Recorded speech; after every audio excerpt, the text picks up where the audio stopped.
differently than the average individual thinks in their mind. And many people, all of us, I guess, are exposed to the national media, so naturally they control our thinking to a certain extent. Well, you've got to change your mindset if you're going to understand what's going to happen, because the elite already have determined what's going to take place, and it will happen just as they say. And this individual let me know in no uncertain... Folks, please don't listen to the media. I beg of you, turn off that television set. Quit thinking about what you hear on the newscast over the radio. You've got to quit thinking in those terms and understand the mindset of the elite in order to understand what they're saying. The following statement is going to startle you. I'm warning you. Here it is.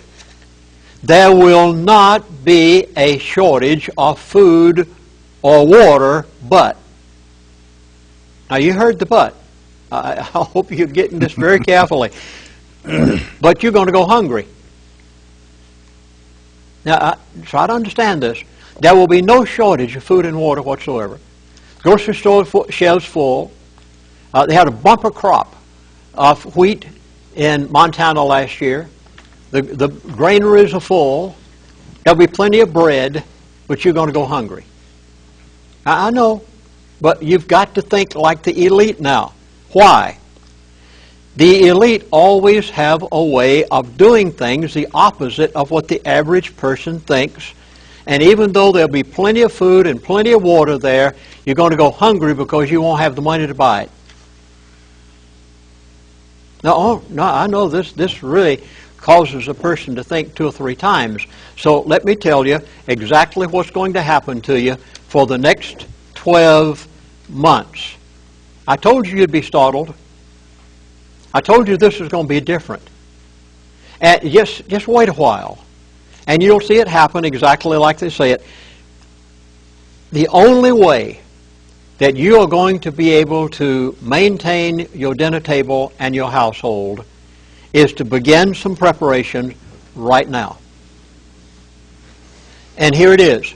You will lose. Now, this was a statement of this elitist. He said, you will lose 30 to 50% of the value of your money in the next 12 months. The dollar. The dollar. Purchasing power. You'll lose 30 to 50% of your purchasing power in the next 12 months. Plenty of food, plenty of water, no shortages, and you won't be able to buy it. That means that everything that we buy abroad is going to cost us from 30 to 50% more, which means everybody that is earning some kind of income is going to take a 30 to 50% cut in their income this year. In other words, like, for example, if they're buying a car, it's going to cost 30 to 50% more. Buying gasoline, going to cost 30 to 50% more. Gasoline, let's say, for example, you're paying $3 a gallon for gasoline now. If the dollar goes down 50%, you're looking at $4.50 a gallon. That's, every day, that's going to really throw just about everybody in a severe financial crunch. As a matter of fact, you're saying that he's also saying get out of paper. And I'll let you talk more about that. But then the only thing for us to do is to put our money in gold. Now, let's say, for example, someone is thinking about buying a house.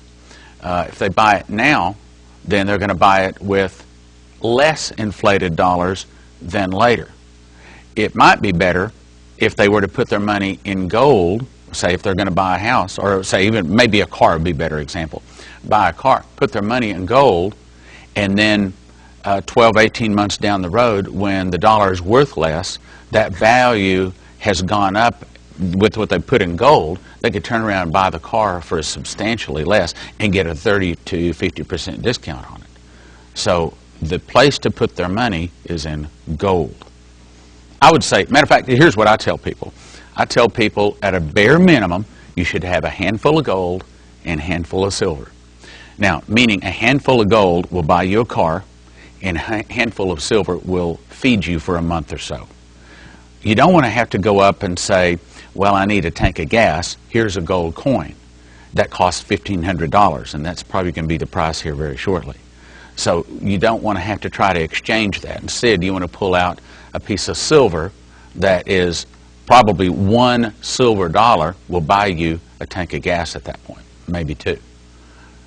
So just be prepared. Think through some things. Your Federal Reserve note will, 12 months from now, buy exactly 1/2 of what it buys today.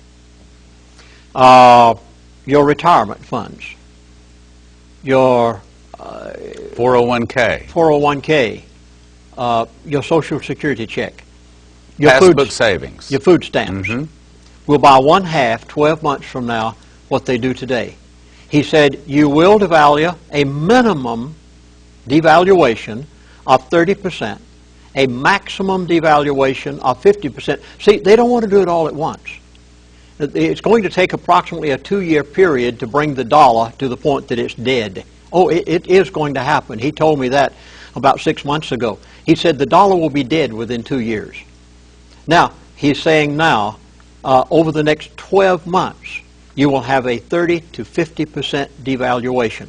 Let me give you a good example. Let me ask you, in the last DVDs, you said that there was not going to be any falling off of the cliff. It's going to be a gradual, slow descent. Is that still their plan? Yes. There won't be an immediate collapse. There's going to be a gradual descent in the value of the American dollar. What they did to crude oil back, about a year and a half ago, when they took it from $147 to $50 a barrel. This is a portion of the program that they have in order to bankrupt the oil-producing countries of the world. And I was told 2 years ago what they would do. This was being done by the elite. It's quite interesting. He told me why they were doing it. That's my next question. Yes, good. Okay, go ahead. He said that they were doing this for the purpose of bankrupting the oil-producing countries of OPEC. And it was quite interesting that just a short period after that, after I made the last DVDs back about 6 months ago, I was on a certain radio talk show. And it so happened that there was an individual that was, every day, he gave the market report on this talk show. A very popular radio talk show host, I won't mention, but this individual gave the market report on his program. He happened to be listening in over the air while I was talking about what these elitists had just told me and why they were taking the price of crude oil from $147 to $50. And I said, they're doing it for the purpose of bankrupting the OPEC oil-producing countries of the world. He just laughed right over the air. He said, oh, come on, Chaplain. He said, the Middle East is too rich. He said, there's no way that you could possibly bankrupt those people. And I've learned after my many years of living, if they say they're going to bankrupt somebody, they're going to bankrupt them. Well, there are times to be quiet. And I didn't refute him over the air. I just went on about my business, and I thought, well, he'll see it happen. Well, it did. The price of crude oil came down. Then, of course, came along Dubai. And I'm sure you understand what condition Dubai is in, where they built that most beautiful city ever been built on the face of the earth, probably, apart from Babylon itself, and the tallest building in the world. And we're going to play a clip right now that someone put out entitled Lindsey Williams is Right. They actually went to do, I didn't know they were doing this. They actually went to Dubai and photographed everything that's happening over there in Dubai City. And then they came back and said, in a caption, they put on it, Lindsey Williams is right. So now, it happened exactly as the elite said it would. And that individual that laughed at me on the radio that day, if he happens to see this Dubai and what's taking place over there, he'll realize that actually the elite did, by bringing the world economy to the place that they have brought it, they have been able to, for all practical purposes, make Dubai City a ghost town. And the Dubai world is in drastic trouble. which we'll talk about that more later in another